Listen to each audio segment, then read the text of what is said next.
오늘은 사사기 두 번째 시간입니다. 저희들 오늘 사사기 두 번째, 저희들이 지난 시간에 개관하고요. 1장까지 말씀 봤어요. 1장의 말씀이 무엇이었냐면 이스라엘이 정복을 하지 않았던 이제 가나안 정복 전쟁의 마무리 이야기가 여호수아에서 나오는 게 아니라 사사기 1장에 나오거든요. 그 1장의 이야기들을 저희들이 봤어요. 그래서 1장이 완전 정복에 실패한 이스라엘 했는데 그들이 능력이 없어서 하지 못한 게 아니라 능력이 있음에도 그들이 하지 않은 그 땅을 거룩하게 카도시 구별하여 하나님 앞에 드려야 됐던 이스라엘이 그 일을 하지 않았다라는 거죠. 그리고 그 일을 하지 않은 이유는 다른 것이 아니라 그들이 그 이방인들을 내버려 두고 그들과 같이 살고 또 그들을 종으로 삼았을 때 얻어지는 이득, 이익, 그것이 그들이 보기에 좋았다라는 거죠. 이제 그러한 그들의 선택이 결국은 하나님께서 다 승리하시고 그 땅을 너희가 이제 거룩하게 해서 하나님 앞에 드리도록 하나님의 나라를 만들도록 하셨음에도 그 나라를, 그 땅을 거룩하게 카도시에 하나님 나라로 만들지 못했다. 그 이야기가 이제 지난 1장까지 말씀을 봤습니다. 오늘 이제 2장하고 3장에 좀 말씀을 보려고 합니다. 2장에서는요, 제일 중요한 이야기가 나와요. 그게 뭐냐면, 결국 이스라엘의 죄가 무엇인가라는 거예요. 사사기 전체가, 우리 한번 전체 보기 다시 보면은요, 사사기 전체가 이게 사사시대의 죄, 마지막에 사사시대의 범죄, 이 두 부분이 우리가 수미쌍가리라고 하죠. 처음과 끝에 사사시대의 이스라엘의 죄가 무엇인지를 고발하고 있거든요.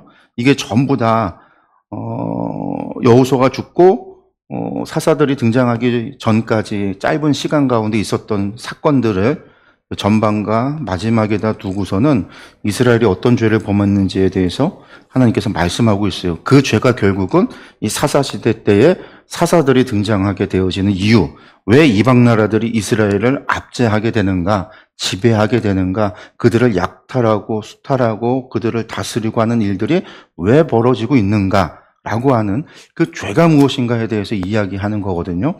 근데 그 가운데 가장 중요한 게 어떻게 보면 사사기 전체를 관통하는 가장 중요한 게 2장에 나오는 거예요. 그래서 이제 사사기 전체에 있어서 2장은 너무나 중요한 부분입니다.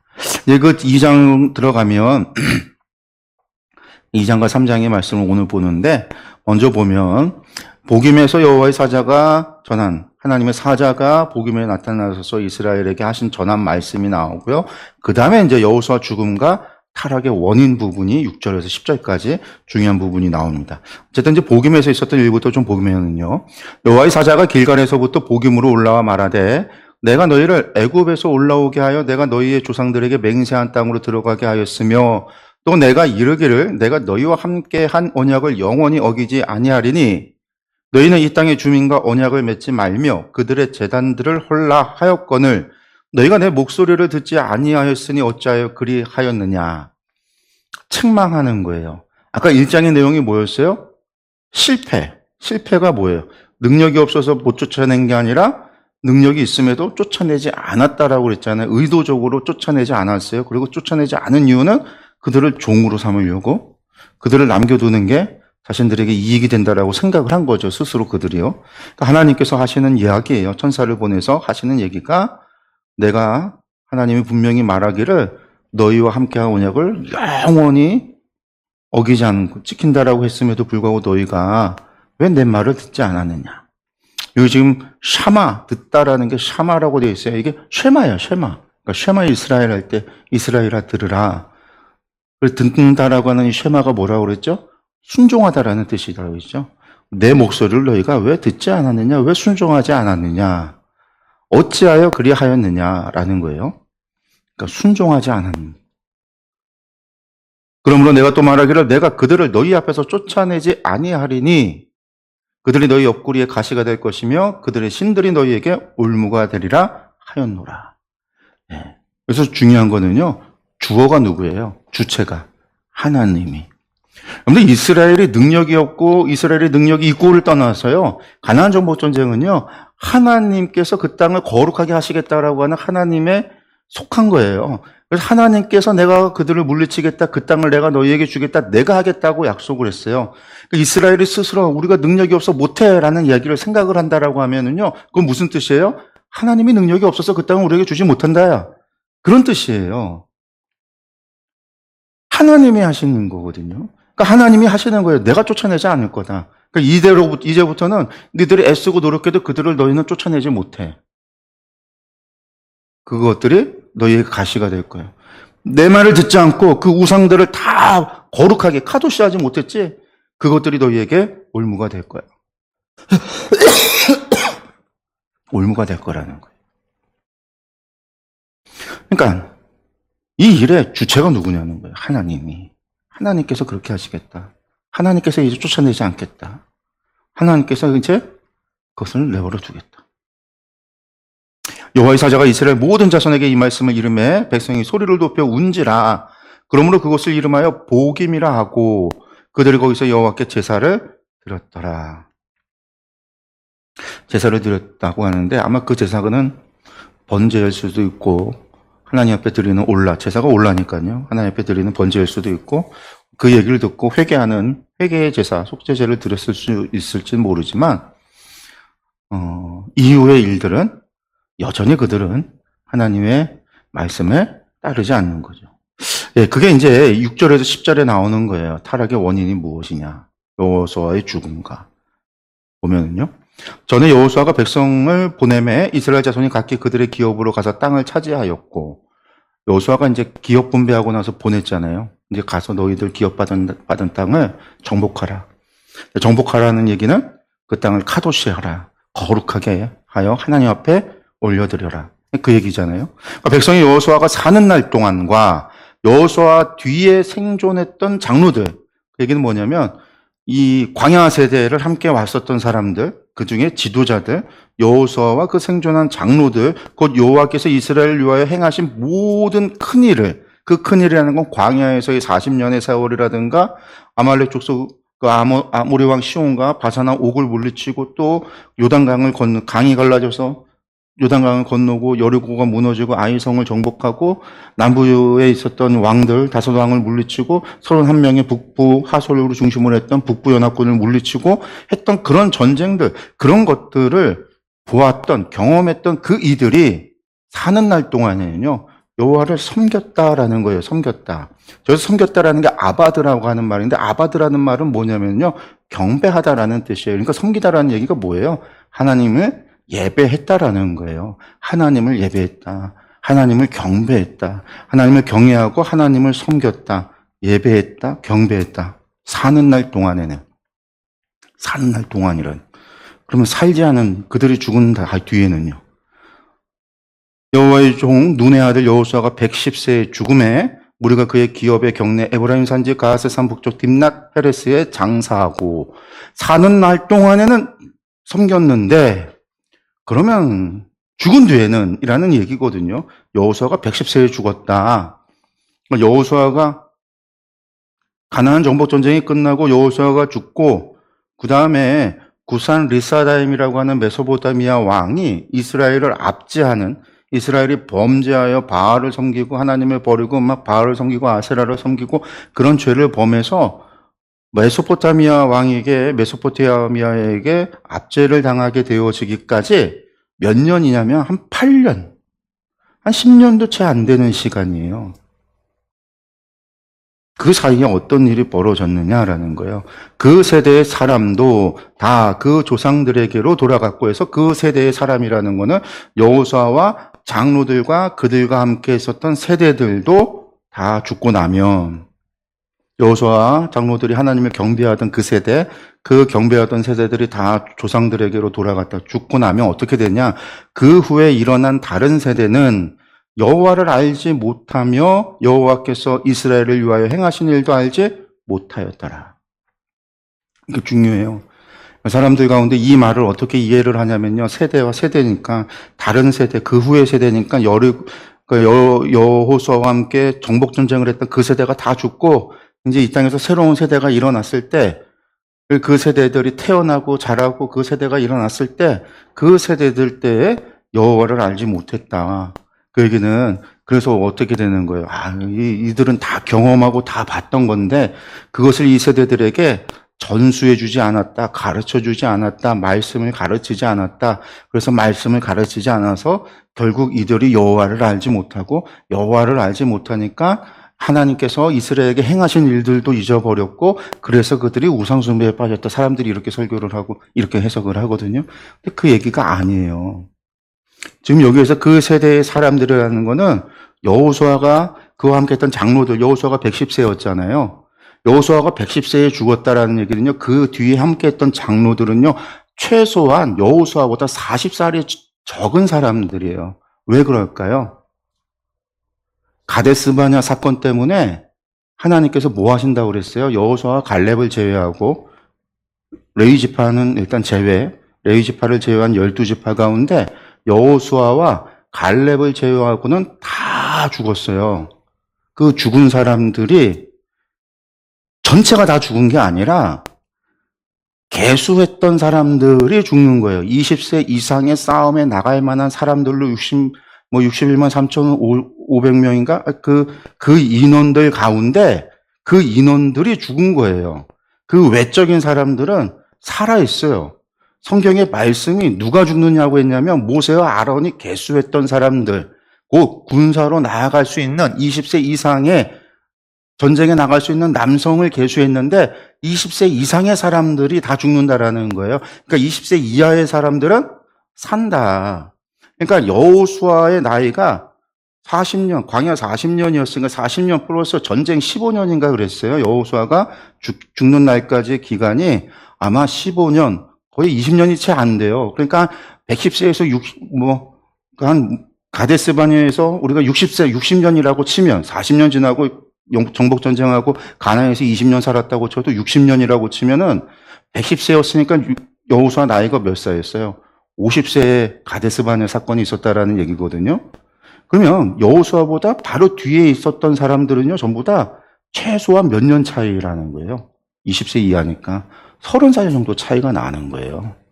그러니까 모세와 함께 경험했던 장로들이나 그 사람들의 나이가 여호수아가 죽을 때 그들의 나이가 최소 80살 그 정도의 나이인 거거든요. 그러니까 그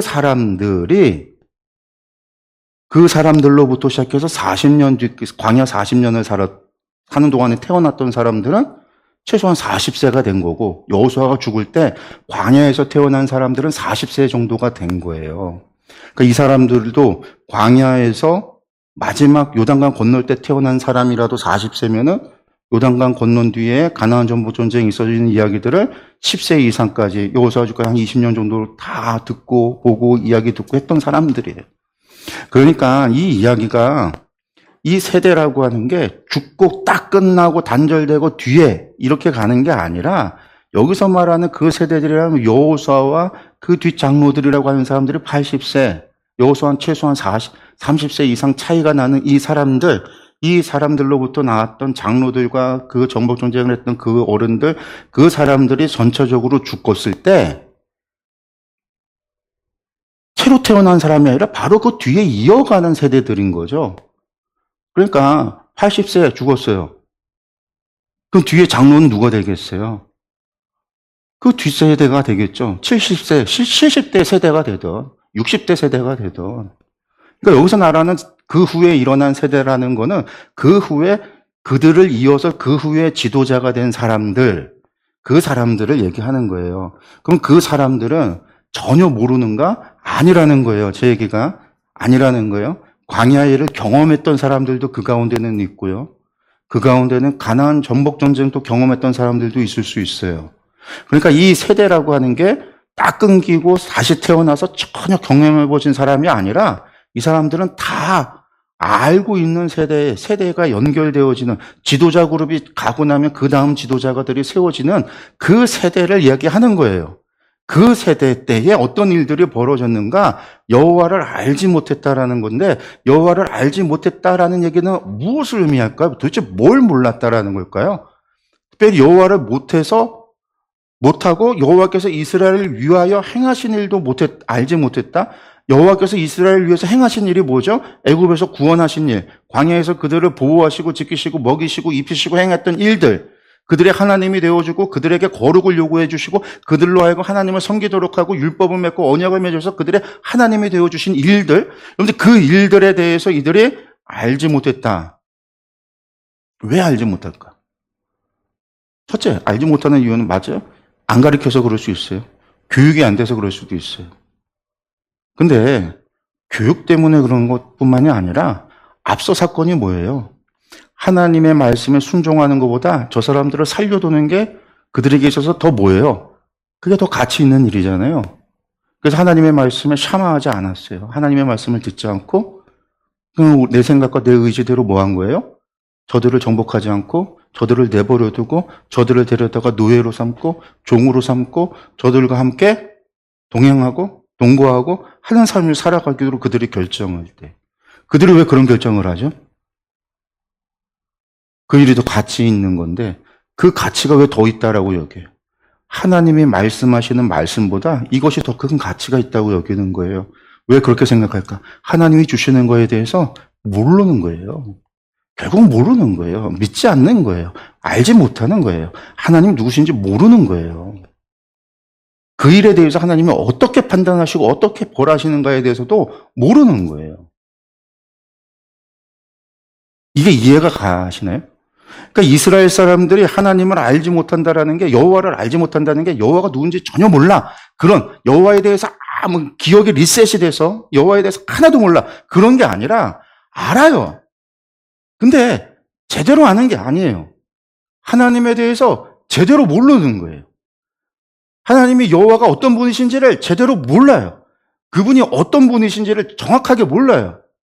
그분이 행하실 수 있는 일이 무엇이고 그분이 어떻게 우리를 구원하셨는지도 모르고 그게 도대체 어떤 의미가 있는지 언약이라는 게 어떤 의미가 있는지 모르고 그냥 모르면서 이때 이 사람들이 제사를 안 드렸을까요? 이 사람들 제사 드렸어요. 제사도 드렸어요. 안 하지 않았단 말이에요. 그런데 하나님을 알지 못한다. 그러니까 여기에 뒤에 얘기도 마찬가지예요. 왕이 없음으로 자기 소견에 옳은 대로. 이게 이제 뒷부분에 이스라엘의 죄를 얘기할 때 나오는 말이에요.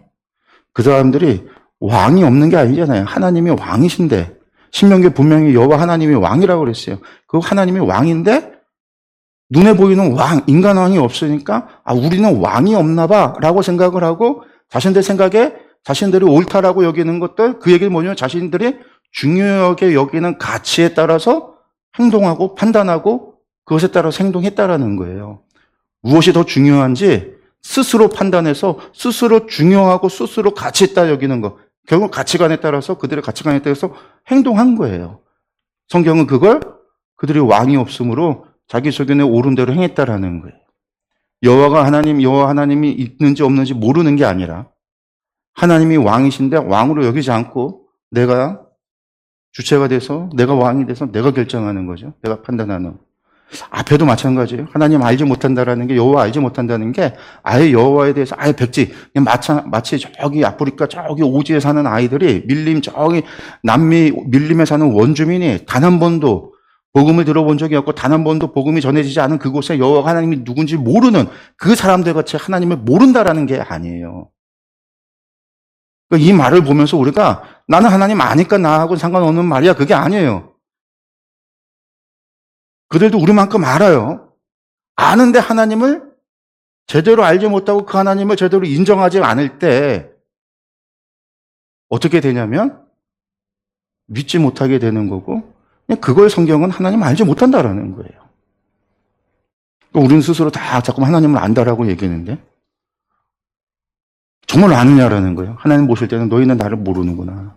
그게 예수님이 하신 말씀이죠. 바리새인들을 향해서.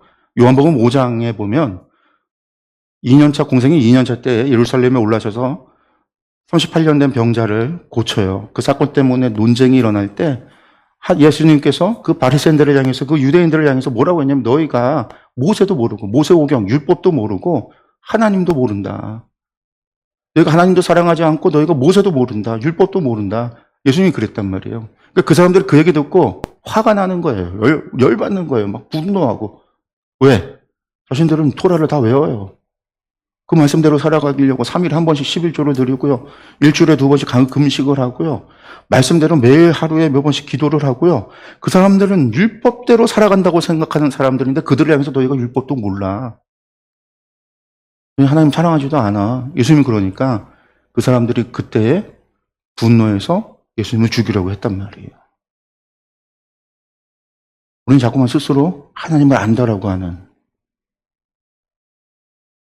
안다병이죠, 안다병. 제가 안다병이라고 그럽니다. 나는 알아, 안다병. 그 교회에서 많은 사람들이, 목회자들도 마찬가지예요. 요즘은 지식이 많아서 많이 아는데, 문제는 아는데 행하지 않아서 문제다라고 얘기를 하는데, 알아서 행하지 않는 게 아니라요, 잘못 알아서 행하지 않는 거예요. 하나님의 이스라엘 말 똑같아요. 여호와를 알지 못해서 행하지 않는 거예요. 여호와를 알지 못해서 섬기지 않는 거예요. 하나님 알지 못해서 순종하지 않는 거예요. 정말 하나님의 심판을 안다고 한다면 순종 안 할 수 없어요. 한마디로 말해서 당신들이 그따위로 살아갖고 천국 갈 수 있을 것 같아요? 만약에 이렇게 얘기를 한다고 한다면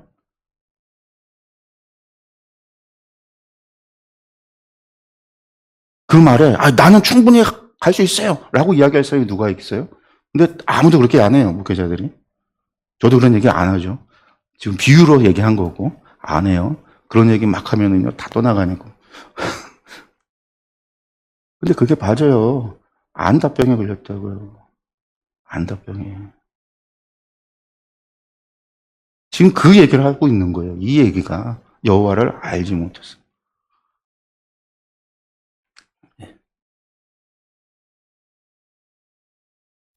그 다음에 이제 여호와를 버린 이스라엘, 그 결과가 여호와를 버린 거예요. 2장의 이야기입니다. 2장부터 3장 6절까지인데요. 우리가 이제 여호와를 버린 이스라엘, 결국 하나님을 알지 못해서 여호와 하나님을 섬기지 못하니까, 하나님이 행하신 구원도 알지 못하고 알지 못하니까 그들이 어떻게 됐는가? 그러니까 2장 11절부터 23절입니다. 이스라엘 자손이 여호와의 목전에 악을 행하여 바알들을 섬기며, 하나님을 알지 못하니까 바알을 섬겨요. 그런데 중요한 거는요, 여러분들 바알을 섬긴다라고 할 때 이스라엘 사람들은 그 바알을요 하나님으로 알았어요. 그게 12절에 애굽 땅에서 그들을 인도해 내신 그들의 조상들의 하나님, 이게 헬라어 원어를 보면은요 엘로헤라고 되어 있어요. 그냥 엘로힘의 변형이에요. 그냥 엘로힘, 우리가 아는 엘로힘이라고 제가 다 적었는데, 엘로힘 여호와를 버리고, 하나님은 엘로힘이고요. 여호와는 예호바라고 하는 여호와는 우리가 흔히들 하나님의 이름이다라고 생각을 한단 말이에요. 하나님의 이름이다. 하나님과 여호와는 같은 게 아니에요. 구약 성경에는요. 신약에 가면은요 하나님이 곧 여호와 하나님이에요. 같아요. 신약에서는 하나님 하면 여호와예요. 같아서 여호와를 안 써요. 그냥 하나님으로만 써요. 가시라고 그래서 그냥 가시라고만 하고, 헬라어는 데오스라고만 해요. 근데 구약은 아닙니다. 구약에서는요 여호와가 이름이고, 하나님은요 엘로힘이라든가 엘이라든가, 이 엘로힘이라고 하는 거는요 전능자라고 하는 호칭이에요. 어떤 호칭이냐면요 신이라고 하는 호칭이에요. 신. 신 중에 신들 가운데 왕, 신들 가운데 주님, 가장 신들의 지배자, 최고 신이라고 불리우는 신을 엘이라고 불렀단 말이에요. 엘. 그걸 엘로힘이라고 봤어요. 그러니까 이스라엘은 엘로힘, 오케이, 그래, 엘로힘이 중요해. 여호와는 글쎄, 그게 뒤에 얘기해요. 조상들의 하나님 여호와를 버리고, 여기서 말하는 거는요 여호와를 버렸다라는 거예요. 출애굽 사건을 통해서 그들을 인도하시고 시내산에서 언약을 맺고 광야 40년을 지나고 이 땅을 정복하고 그 땅을 주셨던 하나님 여호와, 그 여호와를 버렸다라는 거예요. 버리고 다른 신 할 때 저 신이요 엘로힘이에요. 엘로힘. 다른 엘로힘들, 곧 그들의 주위에 있는 백성의 신들을, 엘로헤, 저기 이제 원어로 보면 엘로헤 복수로 되어 있어요. 다른 신들, 엘로힘들을 따라서 그들에게 전하래요.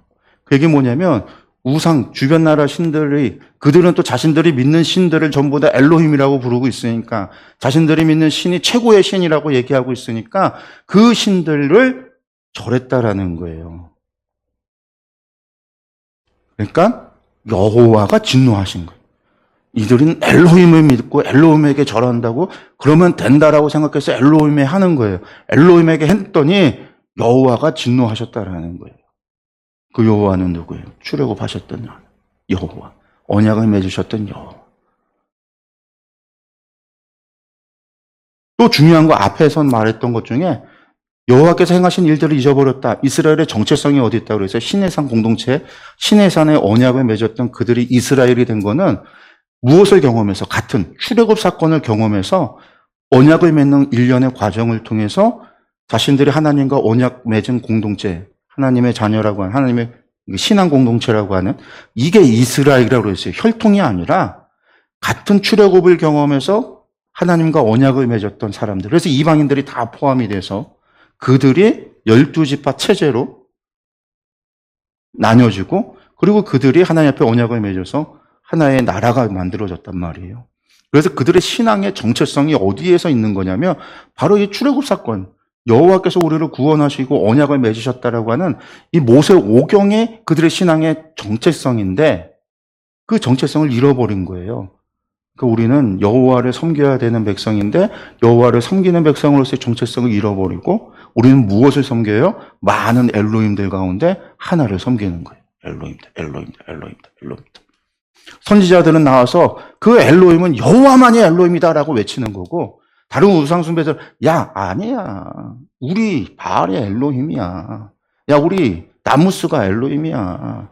야 우리 몰렉이 엘로힘이야. 라고 이야기할 때 아, 또 그런가 보다 해서 그것들을 섬기는 거예요.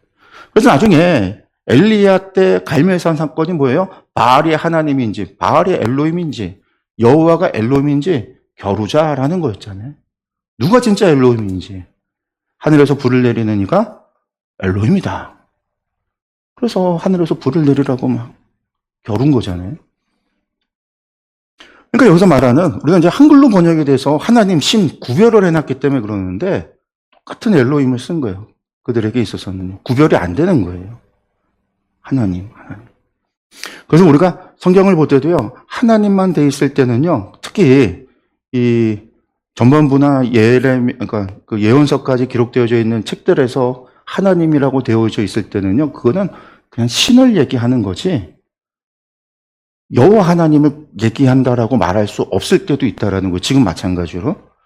그래서 하나님, 여호와, 하나님, 그 여호와라는 얘기 자꾸만 집어넣을 때는 구원하셔서 출애굽하셔서 언약을 맺었던 그 토라 언약의 주인이신 그 여호와, 그분에 대한 이야기, 그분이라고 하는 것을 강조하고 있고 언급하고 있는 거예요. 그런 부분들이 차이가 있습니다. 어쨌든 결국은요, 그들이 어떻게 했다고요? 여호와를 버리고 다른 엘로힘들을 찾았다. 여호와가 하나님 엘로힘이라고 여기지 않고 여호와가 엘로힘이 아니라 바알이 엘로힘입니다. 이렇게 됐다라는 거예요. 그러니까 그들이 여호와를 버리고 바알과 아스타롯을 섬겼으므로, 그러니까 어떻게 해요? 여호와께서 이스라엘에게 진노하사 노력하는 자의 손에 넘겨주사 그들이 노력을 당하게 하시며 또 주위에 있는 모든 대적의 손에 팔아넘기심에 그들이 다시는 대적을 당하지 못하였으며, 여기서도 주체가 누구죠? 여호와께서. 여기서는 엘로힘 하나님이라고 하는 여호와께서, 언약의 주인이신 하나님께서 왜 이렇게 하시는 거예요? 언약에 분명히 말씀하셨으니까, 토라에 분명히 얘기했어요. 그들이 하나님 섬기지 않을 때 하나님께서 어떻게 하신다? 노략자들의 손에 넘겨준다라고 얘기했어요. 레위기 26장에서 말씀하셨고 신명기에서도 분명하게 세 번째 설교에서 말씀하셨어요. 모세의 노래에도 그 얘기가 나와요. 하나님이 말씀하신 것, 그 약속을 하나님 지키시는 거죠. 주체가 여호와. 그들이 어디로 가든지 여호와의 손이 그들에게 재앙을 내리시리니 곧 여호와께서 말씀하신 것과 같고 여호와께서 그들에게 맹세하신 것과 같아서 그들의 괴로움이 심하였더라. 누가 하신다고요? 여호와가. 그들이 여호와를 알지 못해서 여호와가 행하신 일도 몰라서 그들이 정체성을 버렸을 때, 그들이 여호와가 엘로힘인지 몰라서 많은 엘로힘들을 찾아서 섬길 때 여호와께서 말씀하시고 맹세하신 대로 행하셨다. 여호와께서 사사들을 세우사 노력자의 손에서 그들을 구원하게 하셨으나 그들이 그 사사들에게도 순종하지 아니하고 오히려 다른 신들을, 엘로힘들을 따라가 음행하며 그들에게 절하고 여호와의 명령을 순종하던 그들의 조상들이 행하던 길에서 속히 치우쳐 떠나서 그와 같이 행하지 아니하였더라. 하나님께서 사사들을 세워서 그들을 구원했지만 그럼에도 불구하고 그들이 또 하나님을 버렸다. 여호와를 버렸다. 여호와께서 그들을 위하여 사사들을 세우실 때에는 그 사사와 함께 하셨고 하나님 함께 하셨어요. 그 사사가 사는 날 동안에는 여호와께서 그들을 대적의 손에서 구원하셨으니 이는 그들이 대적에게 압박과 괴롭게 함을 받아 슬피 부르짖음으로 여호와께서 뜻을 돌이키셨음 이거는 이것도 중요한 거죠. 뭐가 있어요? 하나님은 맹세하고 약속한 대로 행하신다라는 거예요. 분명히 뭐라고 그랬어요?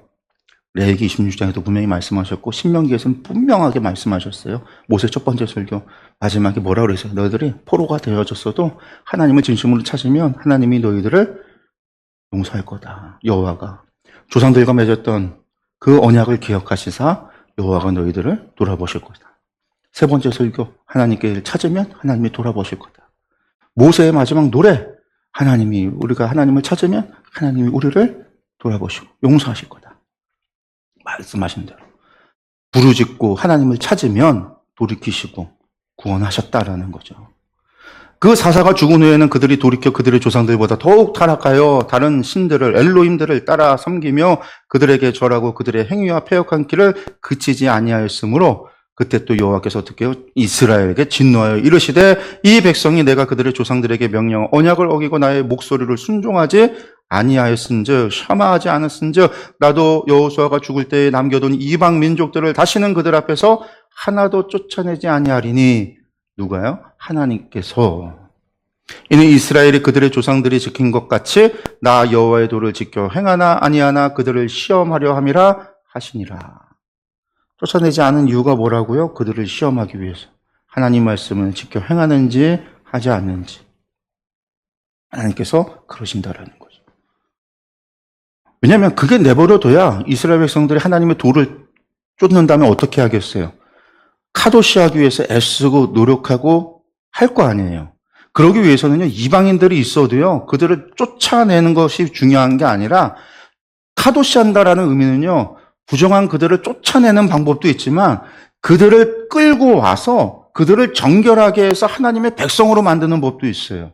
라합이 하나님의 백성이 되고 기브온 족속들이 하나님의 백성이 되고 애굽에서 같이 왔던 그 잡족들이 하나님의 백성이 되어지고 하는 일들이 그래서 그들을 갖다가 카도시한 거룩한 하나님의 언약의 백성으로 만들어서 하나님 앞에 올려드릴 수도 있어요. 그게 하나님의 나라를 만드는 법이니까 하나님께서 시험하려고 두셨다라는 것은 저들이 카도시 하는지 안 하는지 내 말을 듣고 내 뜻을 쫓아서 저들이 거룩한 하나님의 나라를 만들어 가는지 안 만드는지를 보시겠다라는 거예요. 그 땅을 거룩하게 만드는 게 그들의 사명이니까 거룩한 하나님의 나라를 만드는 게 이스라엘의 사명이니까 우리도 사명이 그거잖아요. 이 땅에 모든 민족으로 제자를 삼아 아버지와 아들과 성령의 이름으로 세례를 주고 내가 너희에게 분부한 모든 것을 가르쳐 지키도록 하는 것. 그런데 그게 우리의 사명이잖아요. 가르쳐 지키도록 해서 하나님의 백성으로 만드는 거룩한 하나님의 백성으로 만드는 믿음의 족속으로 만드는 그런데 그러기 위해서 주님이 가르쳐주신 그 복음을 가르쳐 지키도록 해야 되는 거잖아요. 카도시의 거룩한 백성으로 만들어가고 이 땅에 하나님의 나라를 세워가고 만들어가는 것 그게 우리의 사명이잖아요. 왜 세상에 믿지 않는 사람들이 있어요? 우리가 다르게 생각해 보면 돼요. 왜 우리 주변에 믿지 않는 사람들이 있어요?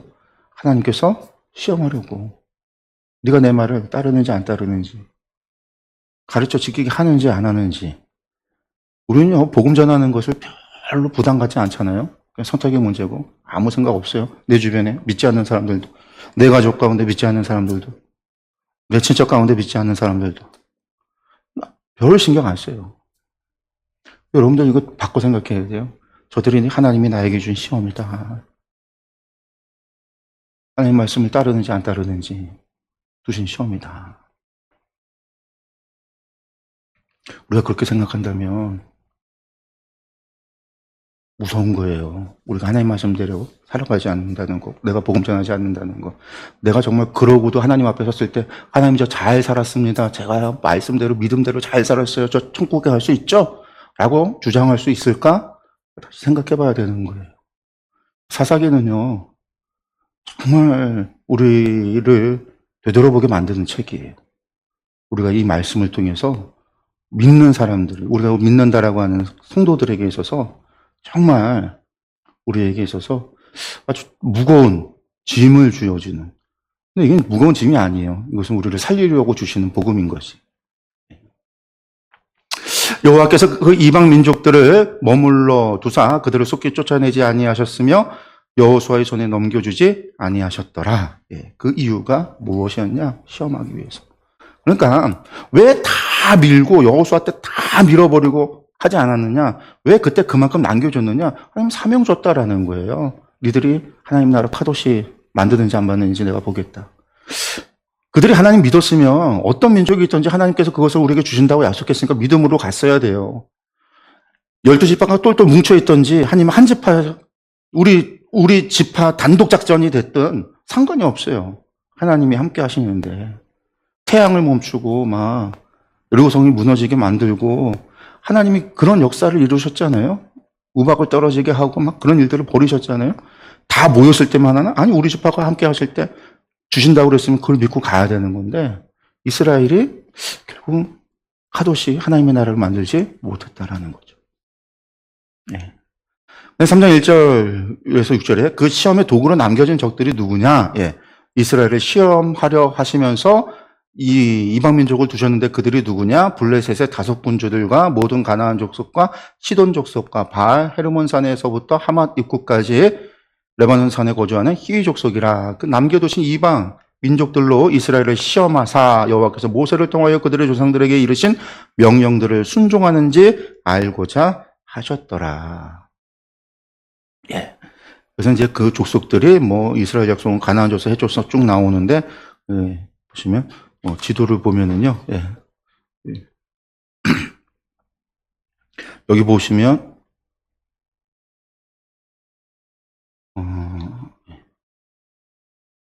여기가 블레셋이죠. 블레셋 5군주라고 하는 게 이 블레셋, 여기 있는 5도시들의 군주들을 얘기하는 거예요. 블레셋이고, 보면 이제 가나안 족속, 여기가 이제 가나안 족속, 여기 쪽에 가나안 족속이 있죠. 그 다음에 이제 시돈 족속이 요 위쪽, 시돈 족속, 히위 족속, 헷 족속, 그 다음에 이제 아모리 족속, 여기와 오른쪽과 이쪽 유대 광야 쪽에 아모리 족속, 그리고 이제 뭐 브리스, 에브라임 산 쪽에 브리스 족속, 예루살렘의 여부수 족속, 이런 사람들을 얘기합니다. 그래서 대부분의 지역에 남겨져 있었던 이스라엘 지파들 가운데 남겨져 있었던 그들이 전부 다 하나님께서 시험으로 하시기 위해서 두셨다라는 거죠. 그래서 이제 사사시대의 죄에 대한 부분을 다뤘고요. 그 죄가 뭐냐? 여호와가 하나님인 줄 알지 못했다라는 거. 그 결과가 이제 하나님께서 사사들을 보내고 부르짖을 때 보냈다는 얘기잖아요. 그래서 이제 3장 7절부터 16장까지가 사사들이 활동했던 이야기들이 나오는데 그 중에 이제 3장 7절부터 9장 57절 기드온까지가 이제 전반기 사사들이에요. 이 전반기 사사들의 특징이 제가 그때 말씀드렸지만 샬롬, 사사들이 활동하고 나면 그가 사는 날 동안에 하나님이 이스라엘에 평화를 줬다.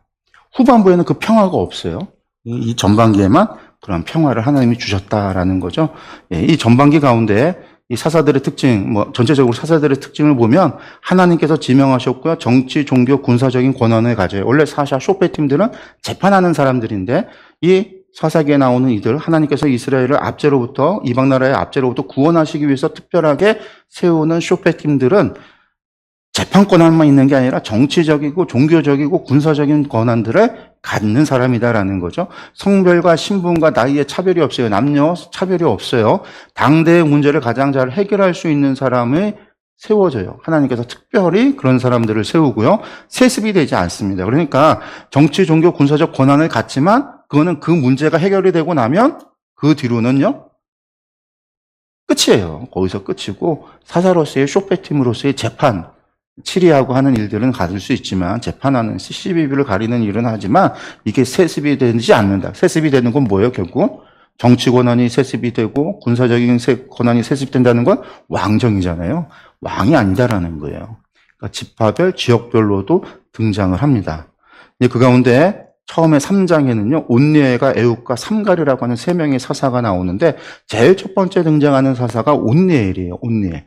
이스라엘 자손이 여호와의 목전에 악을 행하니까요, 자기들이 하나님 여호와를 잊어버리고 자기들의 엘로임 여호와를 잊어버리고라는 뜻이죠. 바알들과 아세라들을 섬겼다라는 얘기는요, 바알을 엘로임으로 알았다라는 거예요. 믿었다라는 거예요. 여호와께서 이스라엘에게 진노하사 그들을 메소포타미아 왕 구산 리사다임의 손에 파셨으므로 이스라엘 자손이 구산 리사다임을 8년 동안 섬겼더니 8년을 섬겼다라는 거예요. 이게 첫 번째 압제, 메소포타미아 왕 구산 리사다임이죠. 이때 이제 하나님께서 이스라엘이 여호와께 뭐예요? 부르짖음에 여호와께서 이스라엘 자손을 위하여 한 구원자를 세웠으니 그가 누구다? 갈렙의 아우 그나스의 아들 온니엘이다. 온니엘이다. 이제 번역이 좀, 여기 보면 보통 갈렙을 누구라고 그랬어요? 그나스 사람이라고 그러잖아요. 그나스. 그게 에돔 족속, 에서의 후손 가운데 그나스가 있어서 그 그나스의 후손을 그나스 사람들이라고 그러거든요. 그러니까 에돔 사람이에요. 에서의 후손이 그나스 사람인데 갈렙이 그래서 그나스 사람이란 말이에요. 이제 갈렙의 아우 그나스의 아들 온니엘이니까 온니엘이 누구냐면 갈렙에게 있어서는 조카예요. 조카. 이제 어디를 보면 갈렙의 아우가 온니엘이다. 그러니까 갈렙의 아우 그나스의 아들 온니엘에서 온니엘이 갈렙의 아우고 갈렙도 그 아버지가 그나스다. 이렇게 해석을 하기도 해요. 요 문장이.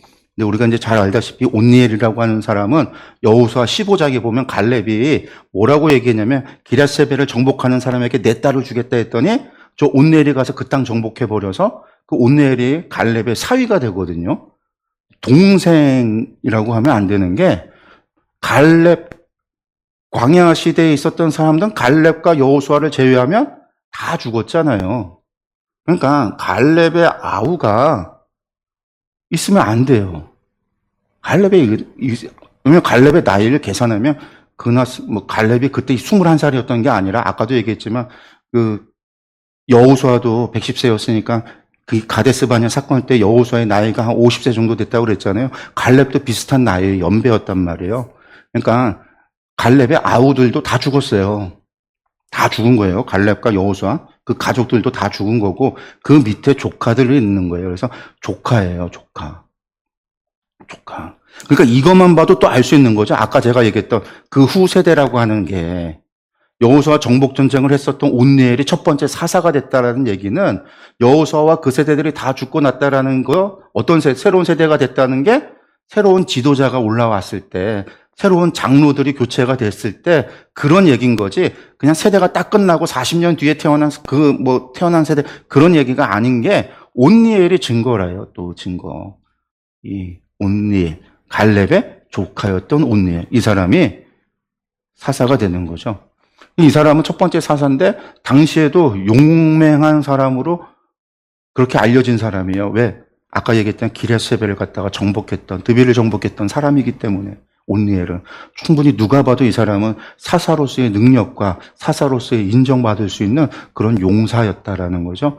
첫 번째 사사가 그 온니엘입니다. 여호와의 영이 그에게 임하셨으므로 중요한 거는 여호와의 영이 임하시니까 그가 사사가 됐고 그가 용사라서 된 게 아니라 하나님의 영이 임해서 사사가 됐고 그리고 나서 그가가 아니라 주체가 여기서도 여호와께서라는 거예요. 구원이 여호와께서 메소포타미아 왕 구산 리사다임을 그의 손에 넘겨주심에 온니엘이 손이 구산 리사다임을 이기니라. 그래서 어떻게 돼요? 그 땅이 평온한 지 40년. 온니엘이 사사가 되고 40년 동안 샬렙. 그가 죽을 때까지 그 땅이 평안했다라는 거죠. 죽고 나서 그가 승리하고 나서도 쇼페팀으로서 정의롭게 재판을 했겠죠. 정의롭게 하고. 그랬기 때문에 그 땅이 또 40년 동안 샬롬한 거예요. 그 다음에 이제 사사 에웃 3장 12절에서 30절 40년의 샬롬이 끝납니다. 왜 끝나겠어요? 또 여호와의 목전에 악을 행했기 때문에 끝나는 거죠. 그러니까 이번에 하나님께서 모압 에글론을 강성하게 해서 이스라엘을 대적하게 했다라는 거예요. 그러니까 에글론이 암몬과 아말렉 자손들을 모아 가지고 와서 이스라엘을 쳐서 종려나무 성읍을 점령한지라. 종려나무 성읍이 어디냐면 여리고거든요. 그러니까 모압이 사해바다 동편, 지금의 요르단이란 말이에요. 거기에서 암몬도 요르단이에요. 그러니까 모압에서 동편에 있는, 동북 쪽에 있는 지역에 암몬, 이 사람이고, 아말렉 자손이 어디에 있어요? 그러니까 요단 동편으로 친다면 길르앗 산지에 아말렉 자손들이 살고, 이 요단 서편으로 본다면 유대 광야의 아말렉 산지, 아까 지도에서 이야기 보여줬는데 거기에 살거든요. 그러니까 이 요단 동편에 있는 암몬과 아말렉 자손과 연합을 해갖고 요단강을 건너와서 전쟁을 해서 여리고를 점령했다라는 거죠. 이에 이스라엘 자손이 모압 왕 에글론을 18회 동안 섬겼다. 18년 동안 섬겼다. 세금 바치고 조공 바치고 막 압제를 당했다라는 거죠. 그러니까 이스라엘 자손이 하나님께 부르짖음해. 사사기에서 중요하게 나온 것 가운데 하나예요. 하나님은 가만히 있는데 도와주시지 않아요. 그들이 부르짖을 때, 하나님을 찾을 때, 신명기에서 말씀하신 것 그대로 그들이 하나님을 찾을 때, 그들이 범죄하여 심판을 받는 그 와중 가운데 그들이 하나님을 찾을 때, 전심으로 하나님을 찾을 때까지 하나님은 침묵하시다. 그들이 전심으로 찾을 때 그에게는 정말로 그들이 회개하고 하나님을 찾을 때 그들이 하나님께서 응답하신다라는 거예요. 부르짖음에 여호와께서 그들을 위해서 한 구원자를 세우셨더니 그가 누구냐? 베냐민 사람 게라의 아들 왼손잡이 에웃이다. 이스라엘 자손이 그를 통하여 모압 왕 에글론에게 공물을 바칠 때, 여기 재미있는 게 나오는데, 구원자를 세웠는데 온누엘 같은 사람을 세워야 되는데 18년 동안 압제를 당하고 공물을 바쳐야 되고 섬겨야 되는 상황이었으니까 그 모압 에글론으로부터 우리나라를 갖다가 다시 독립을 시키고 저들을 쫓아내려면 용사가 나와야 되잖아요. 온누엘 같이. 느비를 정복했던 온누엘 같은 사람이 나오게 되는데 하나님이 누구를 택했냐면, 온누엘은 유다 사람이란 말이에요. 유다 지파. 12지파 가운데 가장 인구가 많고 군사가 많은 유다 지파가 아니라 요때는 근데 베냐민을 지켰어요. 베냐민 사람은. 근데 이때는 베냐민 지파는 이미 북이스라엘과 내전으로 인해서 사람들이 다 죽고 남자가 400명 정도밖에 남지 못하는, 얼마 남지 않는, 그러니까 인구가 다 죽고 몇백 명 남지 않은 상황이 베냐민이에요. 그러니까 이런 사람들이 무슨 지도자가 돼서 전쟁을, 말도 안 되는데 가장 약한 그 베냐민 사람들 가운데서도 이 왼손잡이 에웃을 사사로 택했단 말이에요.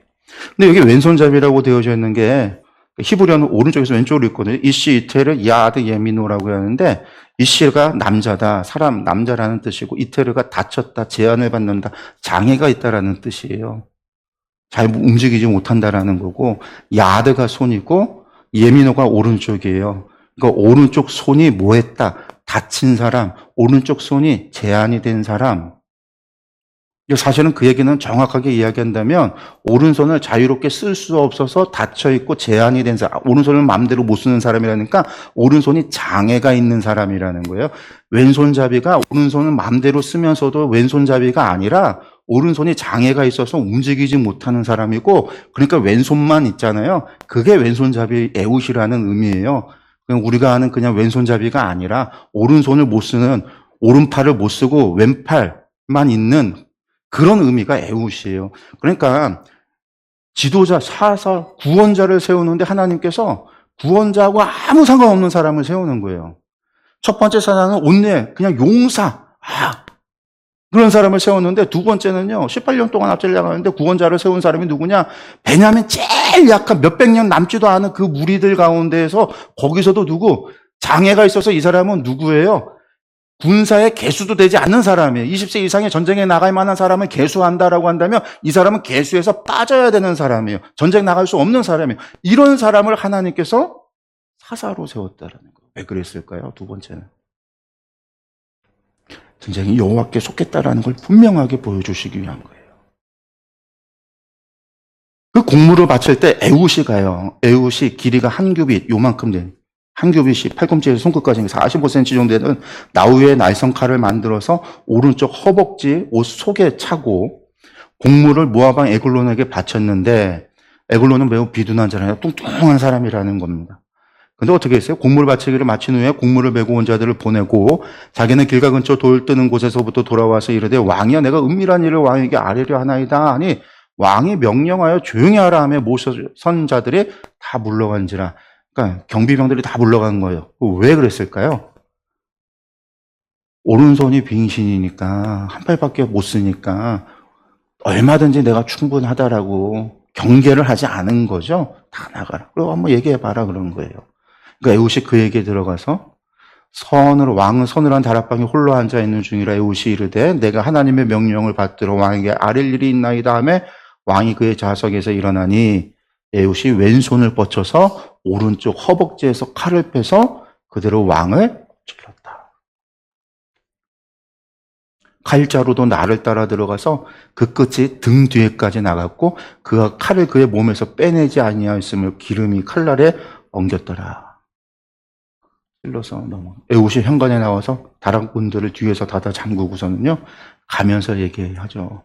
그러니까 에훗이 그냥 그러고 가니까 아무도 경계를 안 하는 거예요. 설마 저 손병신이 왕을 시해했을까라는 상상하지도 못하고 갔으니까 갔나 보다라는 생각을 하고 가봤더니 문이 잠겨 있으니까 왕이 저기 뭐 하나 보다 생각을 하고서는 방심하고 내버려 둔 거죠. 근데 그 시간이 지나도 왕이 내려오지 않으니까 열쇠를 가지고 와서 열어보니까 왕이 어떻게 해요? 이미 죽어 있었다. 이게 이제 영화의 이 모티브를 가지고 영화에서도 많이 나와요. 그래서 사람들 다 몰리고 둘만 있을 때 암살하는 막 그런 영화들 보면 이게 다 여기서 갖고 온 모티브, 여기서 갖고 온 건데. 그러니까 에훗이 왼손잡이 에훗이 그냥 왼손잡이가 아니라 오른손 장애가 있는, 그냥 오늘날로 그냥 이걸 뭐라고 얘기해요? 좀 비하해서 얘기한다면 오른손 손병신이니까 아무도 경계하지 않은 그런 거예요. 에훗이 피하여 돌 뜨는 곳을 지나 스에라로 도망했다. 그가 이르러 에브라임 산지에서 나팔을 불매 이스라엘 자손이 산지에서 그를 따라 내려오니 에훗이 앞서가며 그들에게 이르되 나를 따르라 하면서 여호와께서, 에훗 정확하게 하나님이 주체인 것, 여호와께서 너희의 원수들인 모압을 너희 손에 넘겨주셨느니라 하며 우리가 에훗을 따라 내려가 모압 맞은편 요단강 나루를 장악하여 한 사람도 건너가지 못하게 하였고, 요단강 나루를 제가 한번 얘기한 적이 있죠. 요단강에는 나루터가 몇 군데 있어서 그곳을 통해서만이 배를 타고 건너갈 수 있다고. 거기 사는 사람들 수영 못한다라고 그랬어요. 이스라엘 사람들 수영 못하고. 그래서 그 사람들을 건너가게 하지 못하고, 그때 모압 사람 약 10,000명을 죽였으니 모두 장사요, 모두 용사라 한 사람도 도망가지 못하며 그날에 모압이 이스라엘 수하에 굴복하며 그 땅이 80년 동안 평안했다. 아까 오늘이 40년이고 이 에훗 때 80년. 전체 사사기 전체에서도 가장 긴 샬롬이에요. 이 왼손잡이, 오른손 장애가 있는 에훗 시대에 80년이라고 하는 가장 긴 시기에 샬롬이 있었다라는 거죠. 하나님께서 하셨다라는 거예요. 그리고 이걸 통해서 아까도 얘기했지만 왜 에훗을 두 번째는 왜 에훗을, 첫 번째는 그런 용사를 했다면 왜 두 번째는 사람들이 또 용사, 하나님이 하신 게 아니라 온니엘이 했어라고 온니엘을 높였다. 하나님께서 가장 낮은 에훗을 통해서 구원을 이루셨다라는 거죠. 그 다음에 31절에 삼갈에 대한 이야기가 나오는데 한 절만 나와요. 간단하게 나옵니다. 에훗 후에 아낫의 아들 삼갈이, 아나트라고 하는 이름인데, 아나트인데 원래 이게 대답, 기도의 응답이라는 뜻이에요. 이 기도의 응답, 외치다, 뭐 기도의 응답, 그런 사람의 아들이 삼갈인데, 이 삼갈이 있어 소모는 막대기로 블레셋 사람 600명을 죽였고 그도 이스라엘을 구원하였더라. 뭐 때문에인지는 다 나오지 않아요. 뭐 그런 건 다 생략을 해서 이 사람은 그래서 또 이제 소사사라고 하죠. 자세한 기록이 없어서 소사사라고 이야기하는데, 어쨌든 이 사람 같은 경우에도 600명을 죽이고 블레셋으로부터 이스라엘을 구원했다. 그래서 이제 3장의 이야기까지 해서 첫 번째 3명의 사사에 대한 이야기를 좀 봤어요.